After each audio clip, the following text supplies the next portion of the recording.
Non-binary friends, everyone on the spectrum and in between. Welcome to the Shudder Show, the show about all the amazing stuff on Shudder. I'm your host now, David Marlowe, here with my co-host, Ken Stacknick. And today we are reviewing The Wailing. Evil is coming. All over the place! No. The second italicized tagline for the movie. Coming all over the place. Well, I was so disappointed because all the other movies we've watched, the taglines have been amazing. And so when I look at the tagline for The Wailing, and I'm like, I'm just kind of disappointed. Yeah, it's not nearly as fun. I mean, it wasn't released at a time where you had to have just a banging tagline in order to just to stand out at Blockbuster. That said, I think that's actually a pretty good tagline for The Wailing because this, like many a Korean horror film, is a film of, I would say, many tones going on at once. Going into this movie, I expected one kind of thing, and as the movie twisted and turned, I definitely found myself being like, oh, I guess we're going over here now. And the best part of this, by the way, is, well, first of all, let me describe what this episode is. We kind of announced it a little bit on social media and just the logistics of it. But we decided, as a thank you to the folks who have been tuning in so far and supporting us, whether it be friends, close family, or just random people hopping on, we really appreciate you guys sticking with us as we sort of figure out all the hiccups in this podcast and maybe what we want to do with it. So to show you our appreciation, we decided to do what we call a Freaky Friday. Despite the fact that it is Saturday while we record this. It's a podcast. That's not as important. Exactly. It's not NPR. We're not going to, Word logistics, who gives a fuck? You'll be listening to this maybe tomorrow. Maybe you'll be listening to this far in the future. Who knows? Maybe you'll be listening to this in a post-apocalyptic future that's either very far off or not that far off. It really depends on, well, frankly, how much 2020 continues to be 2020. So long as you're having fun and it's distracting you from the garbage fire that is this year, I'm happy with that. Yeah, we like to be the antidote to the hot dumpster fire that is 2020, and will likely be 2021, probably 2022 too. Exactly. And so, in talking about this episode, I'm going to, this is one of those films that we're reviewing where I'm going to slap a big spoiler warning at the beginning, even though we've already announced ourselves as a pretty spoilerific podcast, but still this one specifically has, some plot points in it that you're going to want to kind of be a little bit of a surprise for yourself because this film, which came out in 2016, who was directed, which once again I do also apologize for decimating all of the names of this film because this film was made in South Korea, but the director's name is Na Hong-jin, who is a very new director to the industry. He's done a couple of hits. He's done The Chaser. He's done Yellow Sea, which both of which he wrote and directed. And he did Yellow Sea before then, writing and directing The Wailing. So I'm very, very excited to talk about this film. It's going to be a little all over the place because in doing the research for this film, I went down a rabbit hole that is South Korea. And South Korea's relationship with Japan and Christianity, and fuck, it's fascinating. Yeah, no, I mean, I was really excited for this because this was a movie that I knew almost nothing about going into. I've had a lot of luck, I guess you would say, with really good South Korean horror films. Like Memoirs of Murder is one of the few movies that I've seen that really, I think, captures the tone that sort of Seven set. I mean, yeah, just the work of Bong Joon-ho in general. Obviously, Parasite having a really big resurgence. In the last I would year, say Parasite is definitely the one that most Americans would be like, oh yeah, so South Korean film. And I wouldn't. Yeah. That's not even horror. That's more of a Old Boy to me was the movie that really woke me up to South Korean horror thrillers. Just as a movie that was just like, wow, they're doing what? They're doing what now over here? This is, I mean, like, obviously you had like the Japanese horror resurgence of like the late 90s, early 2000s. And I liked those, but I was really excited by what I was seeing coming out of South Korea, because it was, they had, I found the filmmakers there were really not afraid to mix tones, to mix genres, to combine horror and laughter in a way that I hadn't seen a lot of people do since someone like Sam Raimi, where like it's just one of the things I think the Wailing really, really did well was playing the absurdity of what is happening to these people. Like if you take the idea of this curse, that like this zombie infestation, this ghostly haunting that is happening in the Wailing, and you really think about like, well, what would it be like if I actually saw my neighbor or my kid or whatever it is? Like, it's the patheticness of the crying, it's the crazy screaming, it's the fact that like, no, not everyone's gonna react like they would in a Zack Snyder movie where they see zombies, realize it's a zombie, and then start hunting zombies like they're in zombie movies. Like, no, it would be crazy and weird, and you're like, why is this guy screaming? Wait, did you just attack that guy? Yeah. What is happening? Like, there's an absurdity and a craziness to it that would both be very troubling, but also at the same time, from like half a step back, would be funny or pathetic or just spooky. And that's what I think the Wailing really, really gets right. It gets the absurdity of a haunting emotionally correct in a way that I don't see in most American movies. In most American ghost or haunting or zombie movies like this, everybody is always so dead serious, and no one ever says like the only movie that kind of does it maybe is Shaun of the Dead, where they're like, hey, isn't it funny that this person's attacking us? Like, yeah, she must be really drunk. Yeah, like, yeah, no, that's like that, or maybe like Tucker and Dale versus Evil, but like, this movie gets the rawness of that awkwardness, I think, really right. Well, and I'm going to start this off a little bit with just reading you the definition of the word wailing, because this director really, when he's working on a project, like, he dives in on it. Like, he's one of those types of directors where he doesn't necessarily want to work on it unless he's had a hand in its origin and creation. And he's stated, I've read a couple of interviews and reread them from various different sources, whether it was the Cannes Film Festival, where this film first premiered in 2015, and a couple of via email interviews that he's done on the American side. But he's actually really, when making this film, he describes the fact that the origins of this came from the fact, or sorry, I keep saying the word effect, but the origins of this came from when he had just finished filming The Yellow Sea, which was a very arduous filming experience. It took nearly 9 months to film that. Yeesh, okay. It was intense, and that's actually where he met his lead actor for this, who was, bear with me here, because once again I got to look up all of these names here.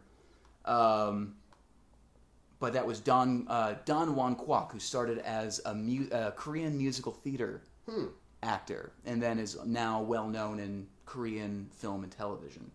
But he originally worked with this director on Yellow Sea, and so that's where he got him for this, because I worked with him for 3 days, and then I met up with him, and we just drank all night, which apparently is a Korean thing. Like, not obviously, drinking is loved by all, but in South Korea, it is considered disrespectful to leave a glass unfilled, which is why if you are a foreigner in South Korea, hanging with folks, the best thing to do is to leave your glass half full.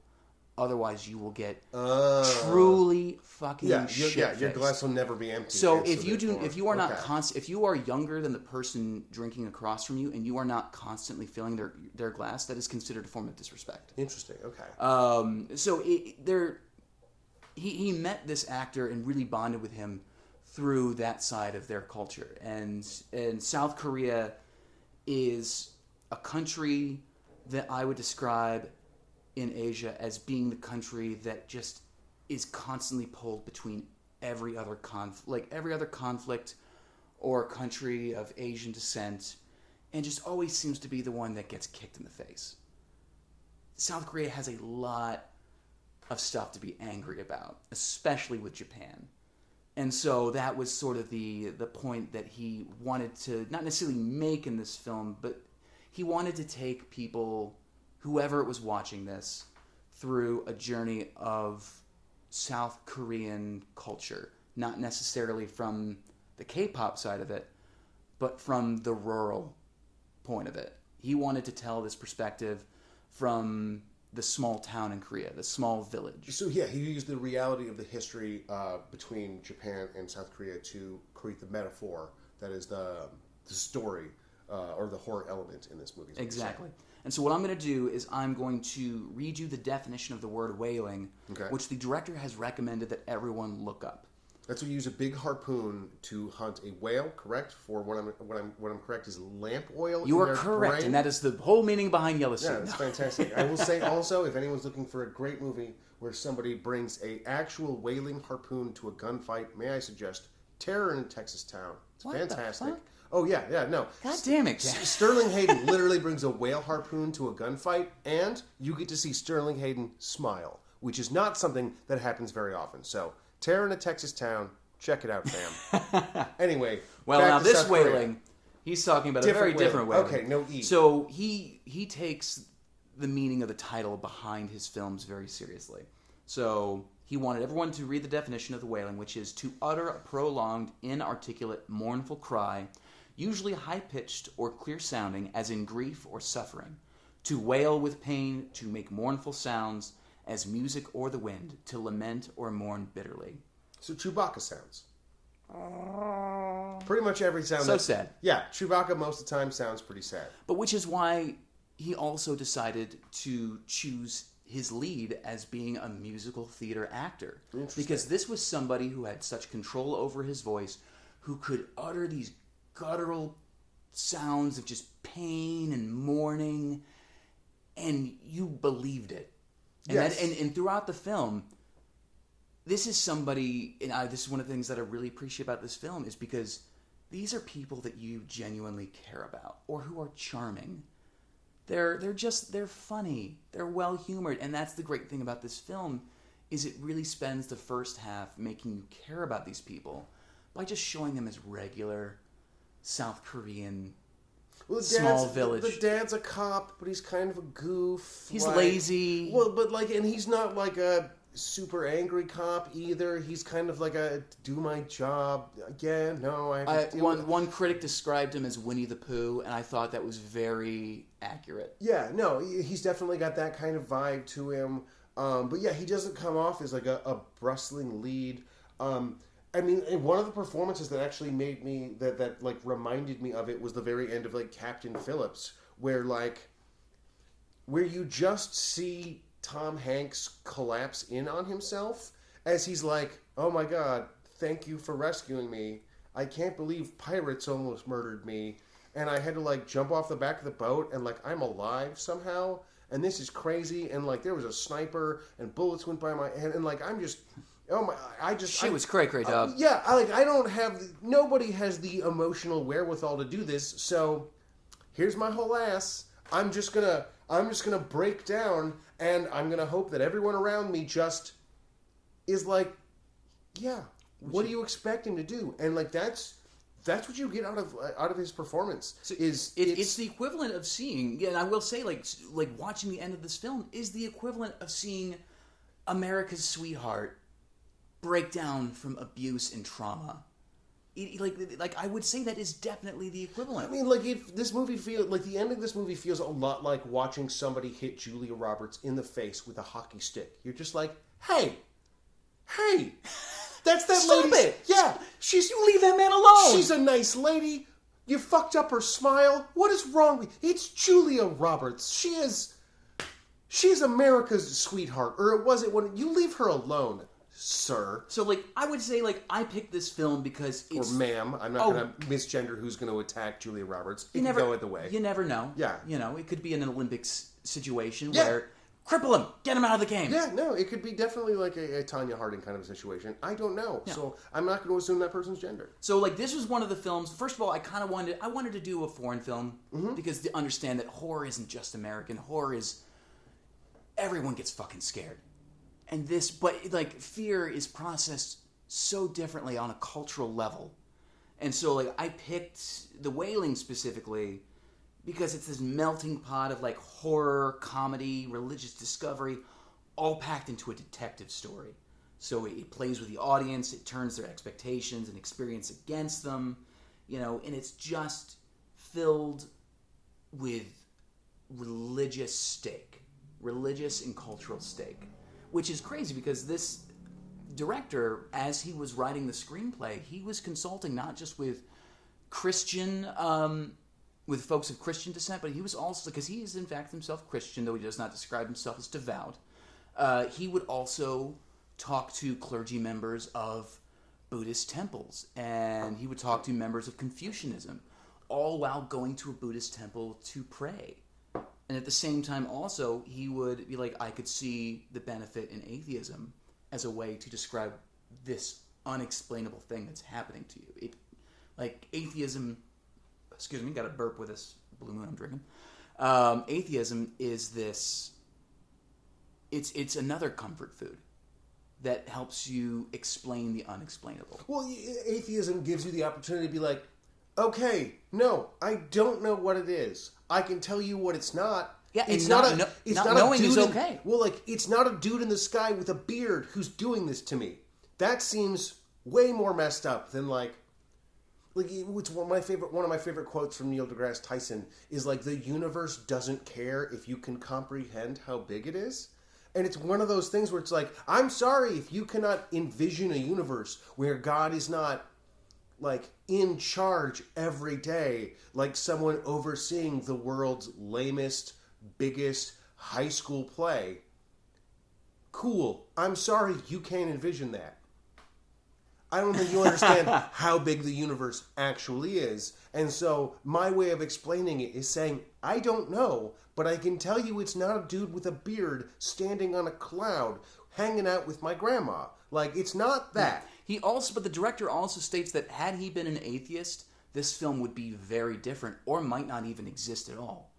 You know, once again, he jumps into a project and just engulfs, like, he wraps himself in it. I think one of the interesting things about this is that the curse itself, at least for the very first half of the film, doesn't play like a traditional curse where it's clear that there's magic involved. It's not until we get the mystic coming in and him doing his exorcism stuff, and it's clearly kind of working. Which the director apparently also had a shaman ritual presented to him and the cinematographer, because while they were looking for locations, the cinematographer talked about cutting a certain branch off a tree so they had a better view of this one building for the shot. And the director actually stated to the cinematographer, is like, I think you would go to hell if you did that, because that is actually a holy tree. To which the cinematographer actually says, then I will go to hell while shooting it. And so in doing that, both he and the cinematographer actually had a shaman ritual put on them after shooting that scene because they felt so dirty. Wow, okay. After it. And so it's just one of those things where, like I was saying, he wraps himself in it. He wraps himself in what he's covering, and, like, he knows what he wants to tell the audience, and he's specifically trying to grab everybody. It's not like he's not trying to please a specific group of people. He wants to... Because he describes an audience as coming in, like, there being three different members of an audience. The ones who are anxious for it to start and just ready to critique it. The ones who want to absorb it. And then the ones who just get angry after. And he wants to grab all of them and say, this movie is yours. To me, it's what's always scarier is what I will call lowercase poltergeists versus uppercase poltergeists. Where your uppercase poltergeists are like your Liliths, your people who are mentioned in the Bible, like your deities who have a whole story and they have this whole history throughout humanity and mythology, and they have all these stories built around them. And most of the time, I'm like, really? So you got the one accurate biography of all the, like most people's biographies are like one person's side of the story, where like a lowercase demon, right? Who's just like, yeah, no, I'm just like a hellspawn. Oh, you mean are you Saint Peter? Are you one of the fallen? Are you Lucifer? And he's like, no, I'm just like a random demon who's here to fuck stuff up. That's way scarier to me than like Lucifer. It's like, don't you have, really, you're razzling me over here? Don't you have something to do? There's books about you. You should be doing something important, not bothering me with mischief. Where it's just like, you know what I mean? Like, it's being targeted by just some low-level mob boss. Not Al Capone. Not somebody that you can, like, write to the newspaper and be like, I'm being targeted by Vladimir Putin. Like, no. Just some random Sergei is so much scarier. Because, like, how do you report them? Hi, there's a dude in a tracksuit who keeps following me around, I think. There's no way to make that phone call. This random woman dressed in white keeps tossing rocks in my general direction. Not even at me, just around me. Yeah, and, like, it's so unsettling. But it plays it. But the thing is that the movie actually plays a moment like that off in a very humorous, non-threatening way. Yeah, he just kind of ignores her until he's just like, will you fuck off? Just stop. Like, it's not. And he's just kind of like leaving her alone too, and he's just sort of like letting her creeping towards him more and more, which is the best part. Where she just is like, I'm gonna move 1 inch closer. No. And he's too charming and lazy to do anything about it. He's like, fuck off. Leave me alone. Well, it's one of those, like, you're not technically doing anything wrong. He's not an American cop, so he doesn't just shoot her. Exactly. Like, yeah, he's just like, Which is another strangely refreshing thing to see. None of the cops, like, and there's not a single firearm in this. Yeah. Not a single one. And even though they're, like, people trying to bite people and all sorts of... Yeah, the police in South Korea are very restrained. Though I would argue if you are traveling in South Korea, do not get into a fight with anybody. Because if you are arrested, the law is sort of designed in a way to 90% of the time favor the South Korean citizen. It does not. Interesting. It does not favor international offenders all that well. Yeah, no, I mean, if I were to go to South Korea, I would merely bring a small sign with me that just said, feed me all the noodles. And I would just go from one shop to another and just... That's all I would be interested in doing. And I'd be like, yes, no, the flora and the fauna, and yes, the buildings are very nice. I would like some more noodles, please. What delightful fermented food... Like, what is fermented with the noodles today? Maybe might be like the one question. Yeah. That's what I put on the back of the card. What is this fermented with, and can I have more of it? Yeah, it's because when I've been doing notes on this because once you assigned it to me, I kind of went home and watched it right away because I was excited to because I fucking love this movie, and I was so excited to hear that you hadn't watched it. I'm like, oh goody, but I got home, I watched it immediately, and then I just started every night between my job and getting home.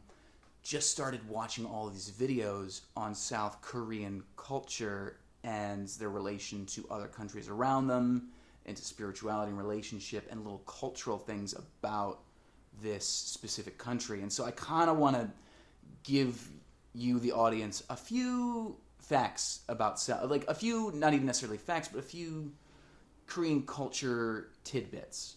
So I'm going to kind of guide you through this as a little bit just to give you some context of the culture that this film lives in. Some cultural tidbits and some pieces. Cultural tidbits. Some of them are a little weird, actually. Ooh, interesting. There's some, and I'm like, this can't be true. Don't get us canceled, David. Oh, no. Once again, like, there are a couple of them, like, this seems a little... David just full-on goes out with the racism. He goes, well, let's start off with this. They're all dirty. Matt! It's just terrible. Oh! Yeah. No! Whoa, David, dial it back. That's not the kind of show we're doing here. No. So first, just some... basic facts. South Korea houses a population of 51.6 million people. In 1910, South Korea was annexed into American, or was annexed by Japan, and then after World War II, was pretty much split between the Soviet Union and America, and that's sort of when the Korean War started, because all the Korean people were pretty much like, who the fuck's who's in charge? And all the Christians in the North were being like, why are you killing us all? And that's how Christianity actually spread from the North, where most of them were, to the South. Interesting. Even though the Kim family is originally Presbyterian and Protestant. Interesting. Fucking crazy. Like, And Kim Il-sung's mother was Presbyterian and his grandfather was Protestant. And let's be clear, this is the famously cooperative USSR and USA, right? This is that Precisely. time They when love were each other so much. The best buddies. They always hung out. They were like, let's help each other into space. Hey, we have the same country. Let's just split it down the middle. Yeah, you no, have it's, a part. it's the Maverick and Iceman of... the war equivalent of splitting the whole cake. Yeah, just constantly playing volleyball and giving each other slaps in the butt. All right, good. It makes history-wise, we're on the same page. And so, around this time, because for the longest time, Japan had occupied Korea, and South Korea went from an authoritarian dictatorship, pretty much, which was run primarily by Japan, until a bunch of protests happened, and they're like, no, fuck you, we want democratic elections. They switched to a democratic state not too long ago, 1990. Since then, which, by the way, they were considered one of the poorest countries in the world. Well, not necessarily in the world, but they were considered one of the poorer countries. Between 1990 to now, they have become the 11th largest economy in the world.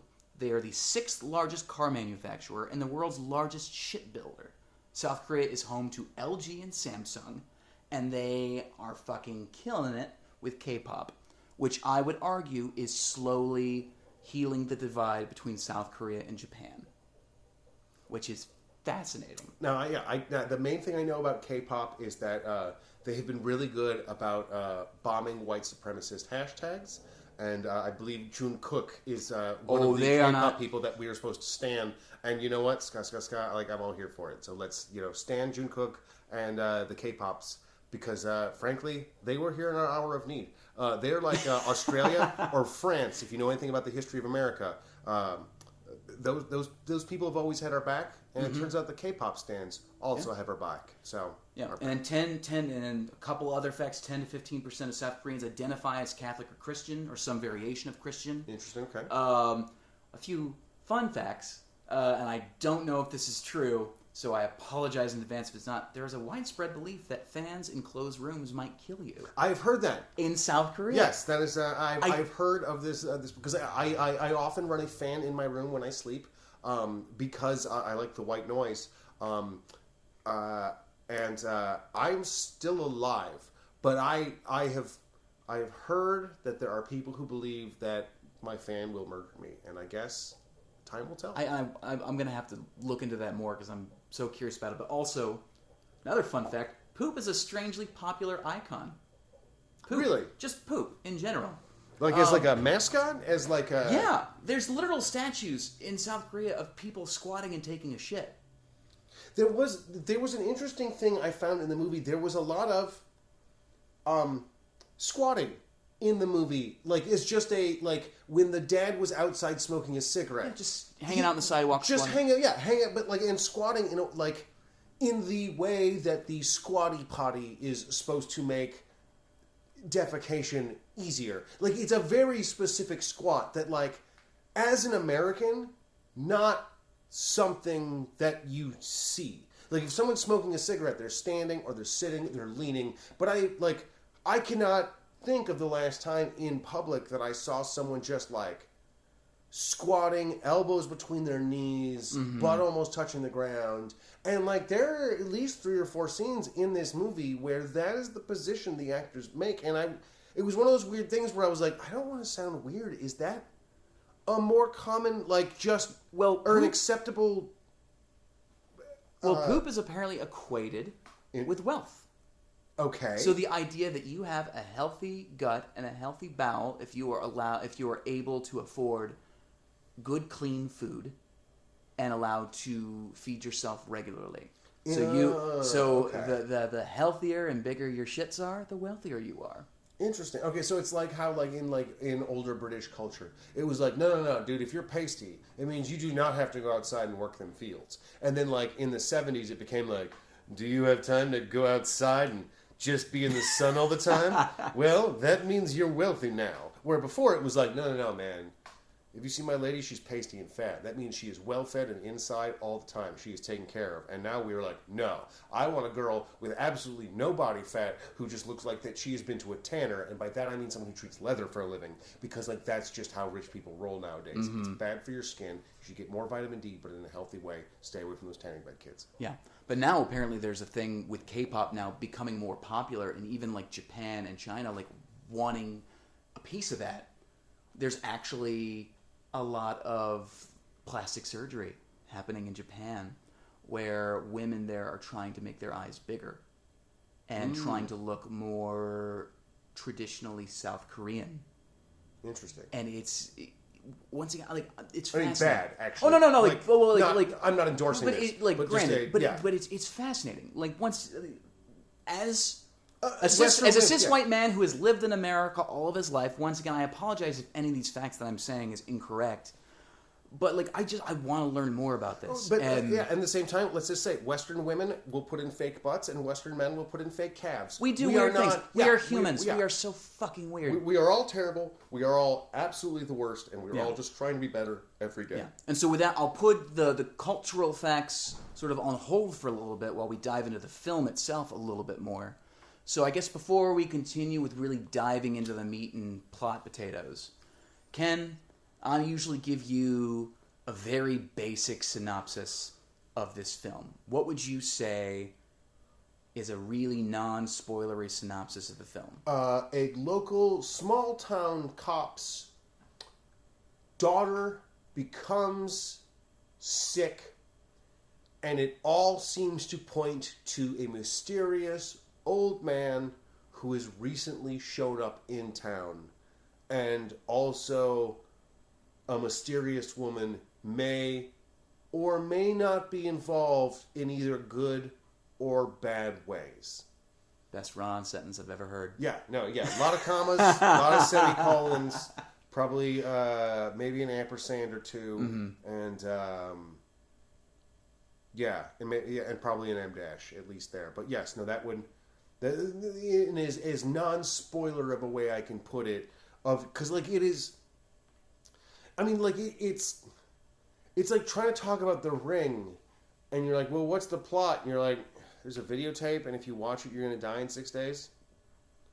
You're like, and you're like, somebody watches it. I'm like, well, then what happens? And you're like, I said, what happens? That's the whole. Yeah. That's the whole thing. It follows. What's this plot? Well, it follows you. And then what? Oh, it doesn't stop. It follows you. Well, kind of like what we were talking about before we even turned this podcast on was the difference in cultural horror films. Like, for example, American horror is all about this entity that's after you, and you gotta find the thing that's gonna stop it. Because you have to comfort your audience, because the audience needs to know that it's gonna be okay. Well, yeah, there's an amulet you have to smash. There's some stupid shit you have to say in Latin. There's a book you have to chuck at something. There's a everything rug has to have an answer. On. A virgin has to do some crap. Where I would argue that, say, Japanese horror, which had a big rise in popularity kind of in the 90s, early 2000s with like Ringu and Ju-on and films like Drudge, that, it was all focused around curses and atonement, and the idea wasn't beating it, it was surviving it. Well, it's not even that. It's good ass magic versus crap American magic. Like what we're taught by American ghost stories is like, don't worry, there's some stuff that you can do. Where like in most Asian horror movies, it's like, no, you're cursed. No, you're fucked, dude. Yeah, no, there's no. This thing was designed to kill you, and it's gonna kill you. Yeah, they like summoned a demon who's here to torment you. You can't ask it nicely to not. Or like, oh, don't worry, but its greatest weakness is salt.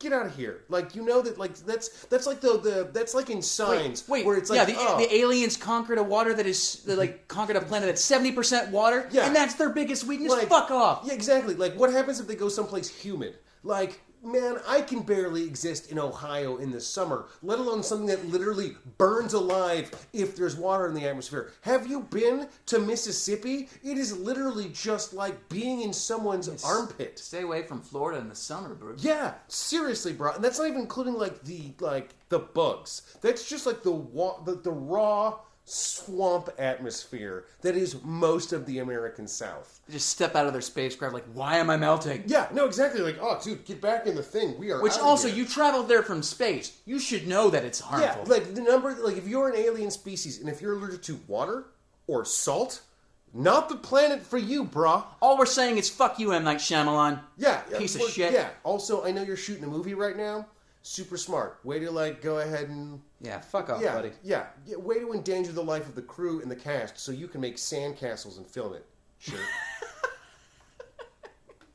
Okay, so you finished this movie no more than maybe like an hour and a half ago.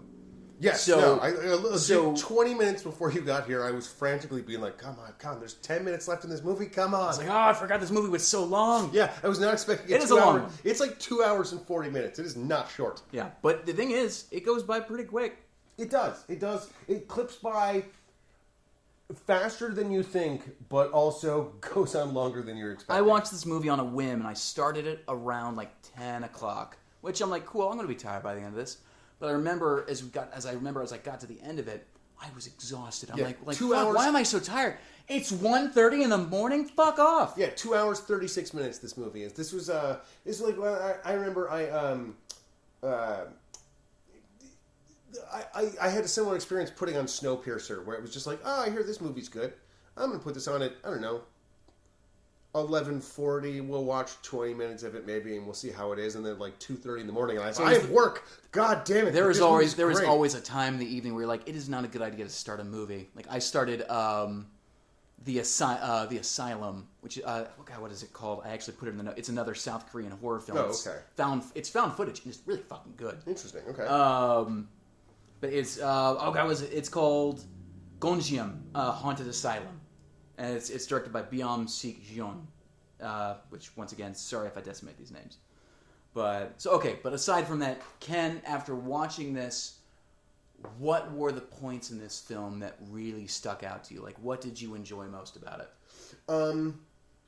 I really liked the way that they handled the mystic and the exorcism that he performed, because it wasn't just about saying spooky words at Satan. Like, as much as I love The Exorcist, there's a real politely asking the devil while whipping some water at it to get out, where, like, this was truly a ceremony where it seemed like the whole point was to scare the living shit or make the demon being inside of the person, just like making it unlivable. The equivalent of playing like heavy metal music to a cougar to make sure it doesn't chase you down and eat you. Yes, while at the same time, like, clanging things together and shooting off fireworks and drumming and just like... Which they used in this shaman ritual. They used actual real shaman musicians. Like, it seemed like it really, as weird as it sounded, like, it really felt like a truly disruptive ceremony. Like in a real, like, if you just did this, your neighbors would be like, what the fuck are you doing? And you're like, I'm sorry, my daughter is fucking possessed by a demon. And he's like, oh, I've heard about that. Do you guys need any help? And you're like, yes, we need to actually burn some of this sage. I'm really sorry about the smell. No, man, I get it. Like demons and stuff. Meanwhile, this Japanese man on the other side of town's like, oh, God damn it. No, he's doing his thing. And you're like, I can't really disrupt the ceremony because, like, we got to drive. It would be like... playing heavy metal all night to get the people in the cult to leave the building, and but then giving them so like random. Yes, no, exactly. But like that's if you're gonna drive something away, yes, it should be random and scary. And then like you also when you see the way that the daughter And the Who other is characters, spectacular. oh, like Fuck, she's great. There's so much of this movie where I was like, wow, you just really wanted to torture a kid, didn't you, man? Like, I mean, also they made this little girl like. Hands off to this little actress, by the way, and she was born in 2002, and her first project was in 2008. So she's been doing this for a while. I think I don't know if there's a permission slip detailed enough that a parent can sign that's like, no, we're gonna do this to your kid, and it's gonna be fine. And they're like, I'm okay with this. Like, parents are like, she's getting us enough money. Yeah, I mean, it is one of the. Yeah, her name is Hyo-jin. Yeah, when it comes to child performances... No, sorry. Her name is Hwan Hee-kim, and she plays Hyo-jin. Yeah, it is truly an upsetting performance from this actress. She is incredible, and it's one of those, and at the beginning, she's so fucking charming. And, I have, having worked in horror films, I have worked with some child actresses where, you ask them to do some truly messed up stuff, and then they do it, and they're like, haha, okay, that was fun, and they go, jump roping, down the hill, and you're like, all right. I mean, you really seemed like you were in that for a minute, but, cool, I guess you can just turn it off and on. Where, there were bits of this where I was like, and then you make this little girl say some fucked up things. And then you said cut, and she was like, tee-hee-hee, right? Right? This is the South... in terms of, child actresses, this is the South Korean equivalent to The Exorcist. Definitely after, a Dakota Fanning, of a, wow, okay, I didn't, that's a performance. That is, a full performance that is going, that is risking something, that is going places further and beyond, much like the main male actor, who at the same time, when you see his grief, it looks like grief. Well, it looks like a man broken. When he goes into the hospital and he thinks his daughter is finally okay. Fuck, dude. Oh, yeah, he comes through that door. And they both start sobbing to each other. They're like, you're okay. She's like, yes, I'm okay. Oh, thank God you're fucking okay. Yeah. Oh, you just feel the relief wash over these two people. And it feels so real. Well, they just don't... It's so clear that they don't care what it looks like. There are so many times when you see a performance... Or even... I'll take it one step further. There are so many times in real life you see someone who is having a moment. And you can see them performing the lifetime version of that. They are... it is the person who is... proposing to their girlfriend in front of 40 people, and you're like, I don't buy it. I understand that you just said that you love this person more than anything else. I don't believe you.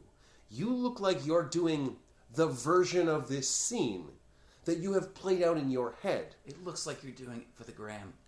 Exactly, that's it. There's a performative aspect to it that just plays so false, because it's clear that, they always have the good light, and they're always turned in this way. Where, if you're going through a truly emotional moment, it is, you don't care how you look. It is, it's what Tarantino gets right about violence. Nobody ever, It's also what makes Meryl Streep Meryl Streep. Well, so somebody gets shot in a movie, and they're like, so much pain in my shoulder. I'm gonna climb this mountain. Yeah, and, I'm gonna grit through it. Where, no, dude. Do you know what somebody who looks like who's been shot looks like? They look like a screaming, sniveling person who's been shot. Have you ever been punched in the stomach? Yeah. Cool. Imagine that times 100, because that's what getting shot in the stomach exactly. is. You react not in a cool way. You don't look neat. You don't look tough. And if you have, it's because you're someone who's been shot before, which is just not just envisioning the idea of getting shot in the stomach. It's just ugh. Yeah, no, it's a real horrifying thing that happens to you that you react to in a horrifying way. You scream, or you just you piss your pants, and you know what? You don't care. It's when a woman gives birth, a lot of times they poop, and you know what? That's not part of the beautiful miracle of birth. That's just what happens when you have to push something about the size of a watermelon through your vagina.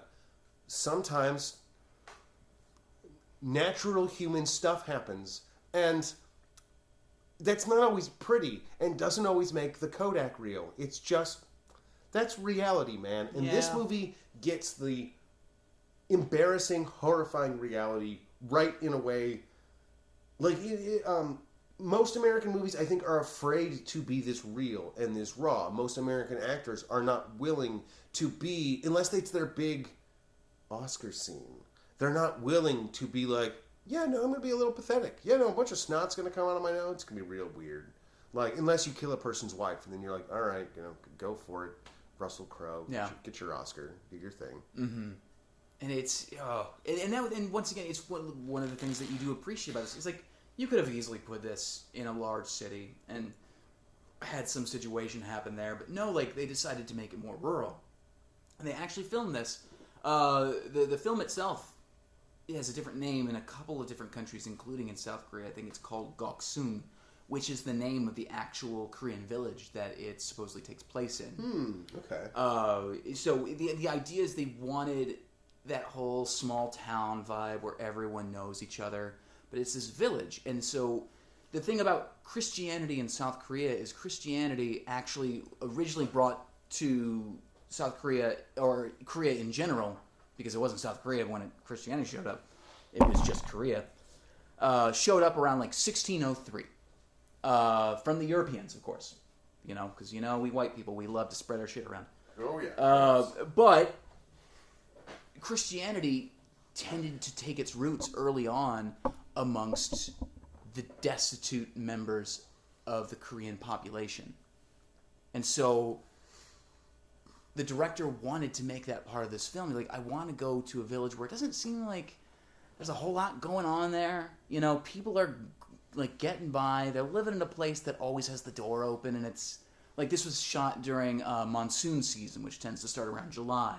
But he wanted it to feel run down, but beautiful at the same time. Well, there's an aspect to this that I think that small town vibe really gives you, where it makes it very easy to establish that, like, what's happening to these characters is out of the ordinary. Like, oh no, like, if you live in a big city and you found out your neighbor across the street went nuts, you might know that neighbor, you might not. You might know if they have a history of mental illness or not. You might know if they've had some run-ins with the cops or not.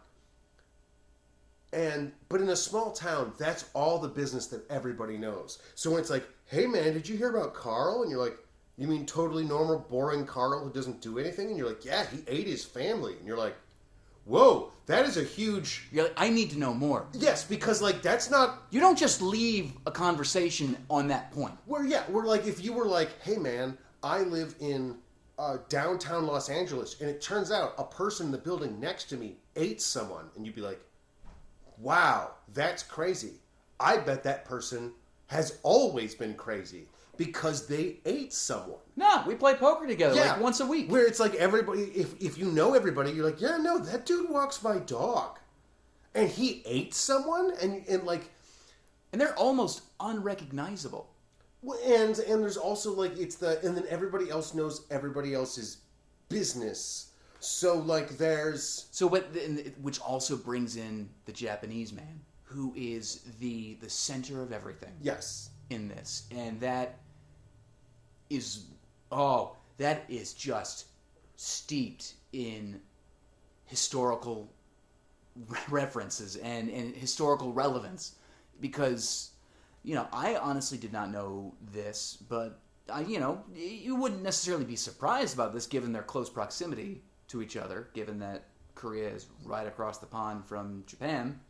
But the relations between Japan and Korea in general has rarely been good. In fact, it's been pretty fucked up. Looking into the relations of this, it really stuck out. And the director wanted to make it a point that the man behind, what seemed like the man behind all this trouble, was Japanese. He also wanted to explore the character's bias of Japanese people, because that is something that is still very present in Korean culture. Not nearly as much in younger Korean folks, because with the whole K-pop rise, there's been strange enough, K-pop is slowly healing the divide between the two cultures. Okay. Which is so weird.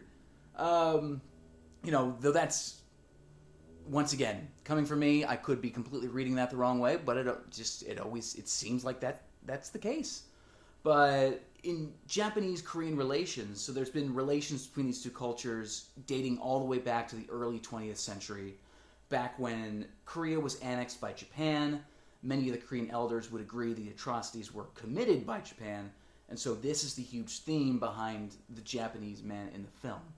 So a couple of small facts about this. So during and after Japanese occupation, Japan hyper-industrialized Korea, destroying a large portion of their environment, and sought to completely phase out Korean culture, both by making a large percentage of it illegal, that includes banning Korean language, and modifying Korean school curriculum, and literally destroying cultural assets, artifacts, religious and historical sites. So you add on to the fact that Japanese pirates would often raid coastal villages, and during the Japanese invasion, this is a big part of it, Korean women were often trafficked into sex slavery. Oh, good. Have you ever heard the term comfort woman? Yes. So, for those of you who don't know this term, a comfort woman is a woman or girl who is forced to engage in sexual activity with Japanese soldiers as part of a system of brothels operated by the Imperial Japanese Army in its occupied territories between 1937 and 1945. I would also like to add a quick note that America is also guilty of this during the Vietnam War, and that China is also guilty of this as well. So this is something but it is primarily something that happened between Japan and Korea, and that is where the term itself comes from. It's still a very offensive term, and if you were ever to refer to somebody in Korea as a comfort woman, you would justifiably be decapitated, pretty much. That makes for a very awkward segue. Our actual sponsor for this show, Comfort Women. No, absolutely not. We would never accept that. We will also not accept any sponsorships from Raytheon for their knife missiles either. Yeah. We have a very firm line in the sand, and that includes knife missiles, Raytheon, and of course Comfort Women. Oh, but of course. But there's a scene in this movie where there's mention made of the Japanese man raping a Korean woman. It is not shown. It is more implied that is what is about to take place. But that's what that scene alludes to. It alludes to that very horrible history between Japan and Korea, which, by the way, still Korea is having protests about that because they want compensation for the atrocities that the Japanese committed against the Koreans. Well, there's a lot about this movie that actually kind of reminds me of the original 1954 Gojira, our first Godzilla movie, where if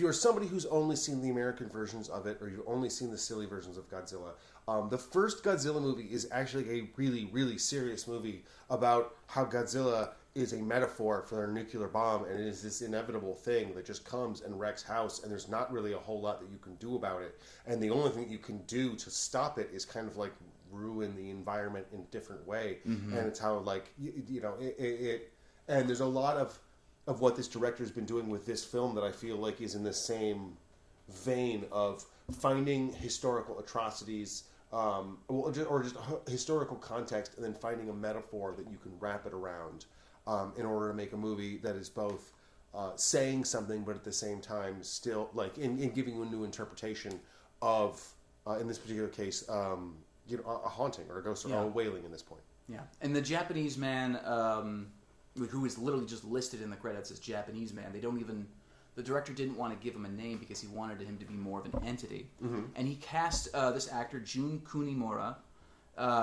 specifically because he was an actor that could make you feel like he was both the sweet grandpa across the street who every once in a while would share with you a portion of his fish catch of the day.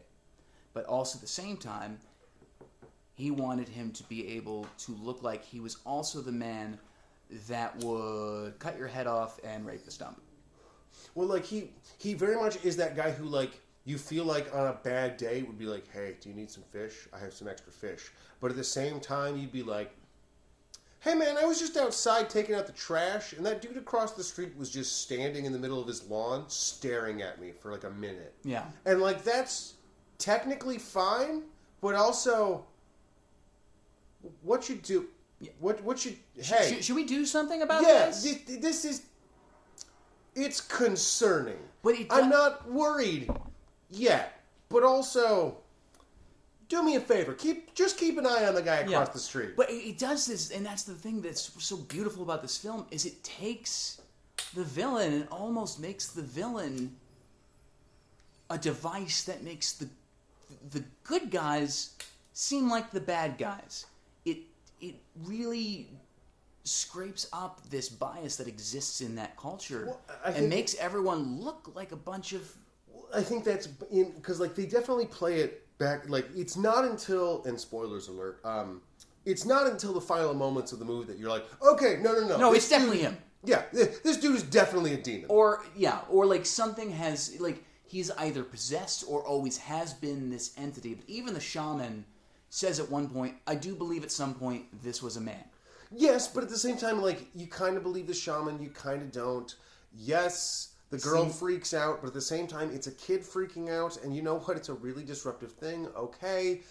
It's very clear by the end of the movie, oh no, homie a demon. Yeah. Like, he is straight up Satan or something. But they'll hang the mysterious woman in white in front of you to make you think that she's a part of it. Well, somehow. you don't know which side she's on, and that's why she's a mysterious woman and has no moniker. Where the Japanese man, there's always part of you, and particularly I think if you're familiar with the Japanese South Korean history, you're going to be like, oh, but is he a demon or are you just racist?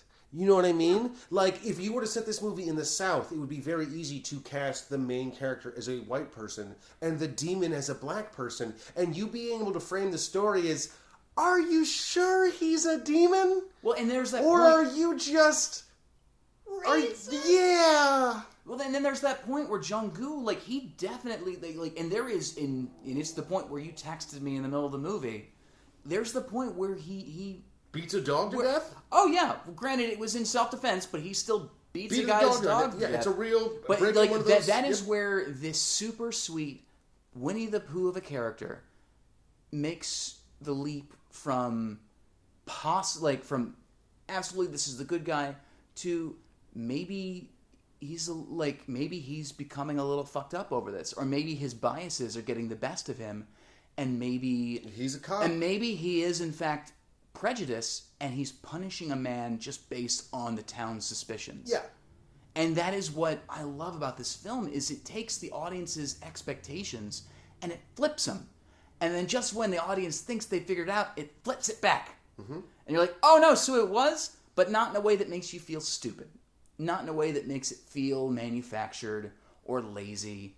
It's the kind of, like, this could be whatever you might think it is. And I do think the ending is very open to interpretations. And I've seen so many different reviews of this film that kind of take a different point of view of it. Well, when you have a movie that is this based in metaphor, I think that one of the best things is it leaves the movie open to a lot of different interpretations, and that is one of the I think one of the best things about watching foreign movies is, in particular, like, sometimes it sends you down a rabbit hole and you're like, I did not know all this about South Korean and Japanese culture. That's really interesting. Because one of the things, like, part of the reason I think that horror travels so well is, you know, a demon chasing you or a person with a machete coming after you is the same in every language. Where, like, a comedy about, like, how uncles and dads hang out together, that's different in every single culture. Romance is different in every culture. Some cultures are very minimalistic and not about giant expressions of love, and other cultures are like, no. I want the biggest expression of love humanly possible. I want the screaming. I want the tears. And then other people, like, like one of my favorite things is in the Great British Bake Off, and the fact that like every time something either good, the Great British Bake Off, like every time something happens, the person reacts by screaming, "Nobody look at me! I'm either so happy or so sad. I can't stand it." But their reaction is always the same: "Nobody look at me! I am experiencing an emotion," and I think that's hilarious because there are other people who I have definitely experienced whose feeling is, I am feeling an emotion. Look at me, I am the center of all of the attention. And that's where the Kardashians were born. Indeed, indeed, indeed. But yeah, it's I think a scene that really stands out for me, and we're gonna start wrapping this up soon. But like a scene that stands out for me is when the shaman shows up at the lead character's home, mm-hmm. and then that's where the real fuck what's going on happens, because the mysterious lady in white comes out, and you're like, oh, it's actually her that's causing all this shit. Or the shaman is like, lady, you're getting into my grift. Get out of here. Like, because a lot of times that's who the shaman character is. In a lot of these movies, is like the grifter who comes in and like it's like Ghost with Whoopi Goldberg, where the whole point is she comes in and she's like, okay, we're gonna do a seance, and then she finds out like, oh wow, there really is a ghost here. But like most of the time, in that character, like you either get the Whoopi Goldberg twist of like, oh wow, this con artist actually can communicate with the dead, or they come in and the whole point is that they've been faking it the whole time. And then they get in way over their head. Very rarely is it like, oh no, the shaman knows what he's doing. Yeah. Like, this is very much a movie about someone arguing with a priest, and you're like, are you sure it's Satan? And the priest being like, yes. Yeah. Will you please, for God, you remember when your daughter writhed on the ground because I said some words and I pounded some nails into a piece of wood, and she was like in another building and she freaked out? Believe me, please. Yeah. And him being like, I don't know though. And then the movie ends on such an exclamation point. Oh yeah. It's a perfect ending for a film, because it does, once again, it leaves you for both interpretation, but also leads you to be like, yes, this is exactly what it was. Well, and it's horrific. It does not end positively, and that's something that I find a lot of times in horror movies that is very disappointing, where they're like, and then everyone went home and drank lemonade, and you're like, so wasn't that horrific then, was it? It's like when people are like, is Rosemary's Baby a horror movie? And you're like, she got raped by Satan. What is your definition of horrific? She was raped by Satan. Literally, that's got to be the place place you go to experience the most pain if you've been a bad person. That's got to be top 10 most horrific things that can happen, right? Raped by Satan? And you're going to be like, well, because we didn't see it, it's not a horror movie. And it's like, so are you going to argue that Taco Bell now isn't Mexican food? Because I hate to break it to you, in America, we voted Taco Bell as the #1 Mexican restaurant. Is it really Mexican food? Still depresses me. Nah. Is it Mexican food? Yeah. Is the dumb thing that we're arguing about this? Yeah. Yeah. So, to end this off, we're getting towards the end of this, so I'm going to end this off with a quote from the director and what he sort of wants everyone to take away from this film. So, the director, Na Hong-jin, quotes, "I have no idea what kind of person you are to watch my film. Nevertheless, I tried to make a film for you. Whatever ideas come to you while you watch the film, they're yours. I want this film to be your own. On the other hand, there is one thing I wish everyone who watches this film to feel, regardless of who they are, a condolence for those who disappeared after having fallen as victims of the world, and for those who are left behind. I sincerely wish this film gives you some time for condolences." And this is coming from a guy who, before starting this, was motivated to write the screenplay because literally 4 close acquaintances of his had died in succession to the other, and none of them were from natural causes. Wow, that is, and I thought 2020 was bad. By the way, South Korean funerals tend to last somewhere between 2 to 3 days. Neat. So, craziness. So, I'm going to now give possession of the podcast back over to the once again appointed host. Our Friday has been freakied. Our Friday has been freaky as fuck, even though it's been on a Saturday. That's I don't care what day it is. Yes, it's a Freaky Friday. Indeed. Now, David, I've chosen 2 movies. Oh, boy. For us to, we're going to briefly time travel. We're going to watch both of these trailers. Mm-hmm.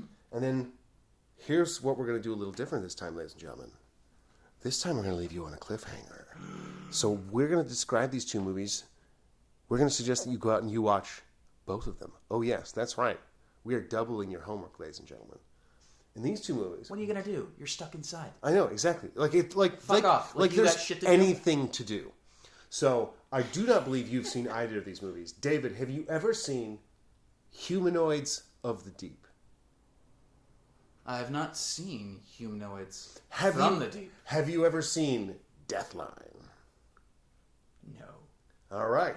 So those are the 2 movies. Deathline is a movie that we talked about previously, also known as Raw Meat. One of Edgar Wright's favorite movies. And it is a serial killer movie that takes place in England in the underground of the London subway. Ooh. So it is pretty rad. And then Humanoids from the Deep is probably the best of the Piranha ripoffs, which really means it's up there with Piranha as some of the best of the Jaws ripoffs. You really want me to watch a movie that takes place in the water at some point, don't you? I am pretty... Well, I'm not going to lie. So I love creature features, and here's the thing. Like, half of them take place in the water. Because the easiest special effect of all is, you just can't see it. It's under the water. Don't worry about it. That's the cheapest special effect of all. That's why Tremors is so good. Tremors... See, the problem with Tremors, though, is you still have to make, like... bumps in the ground, which means like digging a hole and dragging a thing. So you're gonna see it. You gotta see it some. Where water? No, I just need a dude with a fin. And that's only if I really want to like push it. Sometimes it can just be a barrel or nothing at all, or just like a POV shot. Where like, you gotta do a little bit of work with Tremors. But with Jaws, no work at all. All right, David, you ready? Let's travel in time. You ready?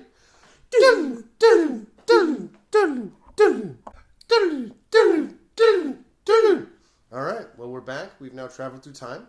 David has now seen both trailers. Mm-hmm. And I guess that's the end of the show because we are going to leave it. I'm not telling you a goddamn thing about which one I chose. Exactly. We will figure that out. Figure that shit out for yourself. Yep. You should watch both these trailers. They're both on the Shudder. You should watch them or however you want to find them on whatever. Shudder is a great way to watch them, but if there's another way you can watch them free. You should go do that. Also, you should definitely watch it on Shudder, and Shudder give us free shit. Yes, no, absolutely, but definitely not Raytheon. Please, Raytheon, do not send us any knife missiles either in the air or in the post. We do not want either. David, do you have anything to plug? Do you have any pluggables? Nothing too recent. I've been working as a set carpenter for a little while now, and so we've got a new show coming up that we just installed the set for, which hasn't even begun shooting yet, so I'll introduce that at a later time. Otherwise, you can check me out on the Instagram at _DW Marlowe. That's MARLOWE. We can find us on the gram at Shutter_show. That is correct. You can find us on the Twitter at it's the one with the bird. The one with a little bird on it. That's The one where all the racism happens. That is. I mean, technically, I think that's Gab, but some racism definitely happens on Twitter, and that's at Shutter Show. You can find me at Ken Stachnik, both on the gram and on the Twitters. KenStachnik. And other than that, I don't have too much to plug. So I think that makes for episode 5. Yeah. Love you all. Fuck off. Absolutely, Internet. You just fuck right off, Internet. And we will see you next week. Bye. We love you.